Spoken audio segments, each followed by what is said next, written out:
ಸ್ಯಾಮ್ಸಂಗ್ದವರು ಹೊಸ model launch ಮಾಡ್ಯಾರ. ಧಾರವಾಡದ ಪ್ರತಿಷ್ಠಿತ ಮಾಟಿಗೆ ಮೊಬೈಲ್ ಒಳಗೆ ಲಾಂಚ್ ಮಾಡ್ಲಿಕ್ಕಿರ್ತೀವಿ. ಒಂದು A35 ಒಂದು A55 ಅಂತೇಳಿ ಅಪ್ ಟು 13 ಮಿನಿಟ್ಸ್ ಒಳಗೆ ನೀರಾಗಿಟ್ಟು ಫೋನ್ ಒಂದು ಸ್ಟಾರ್ಟ್ ಮಾಡಿದ್ದೆ ನೀರೊಳಗೆ ಇಟ್ಟಿದ್ದೆ. ಆಮೇಲೆ ಇದ್ರದ್ದು ಎರಡೂ ಕಡೆ ಗ್ಲಾಸ್ ಫಿನಿಶಿಂಗ್ ಇರೋದ್ರಿಂದ ತುಂಬ ಕ್ಯೂಟಾಗಿ ಹೋಗ್ತದೆ. ಈ ಫೋನ್ ಲಾಂಚ್ ಮಾಡೋದ್ರಿಂದ ಜನರಿಗೆ ಇದು ಹೊಸ ಮಾಡಲ್ ಶೇರ್ ಮಾಡಬೇಕಾಗಿತ್ತು. ಬಿಕಾಸ್ ಎಲ್ಲರಿಗೂ ಫೋನ್ ಮಾಡಿ ಹೇಳಲಿಕ್ಕೆ ಆಗಿಲ್ಲ. ಅದಕ್ಕೆ ಸೋಷಿಯಲ್ ಮೀಡಿಯಾ ಮೂಲಕ ಈ ಮಾಡಲ್ ನಾನು ತೋರ್ಸೋಕೆ ಇಂಟ್ರೆಸ್ಟ್ ತೋರಿಸ್ತೀನಿ. ಭಾಳ ಚಲೋ ಅದಾವೆ, ಬಂದು ಬುಕ್ ಮಾಡಿ.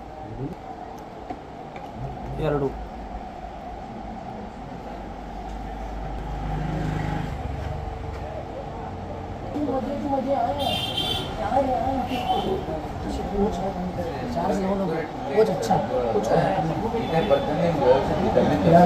कैमरा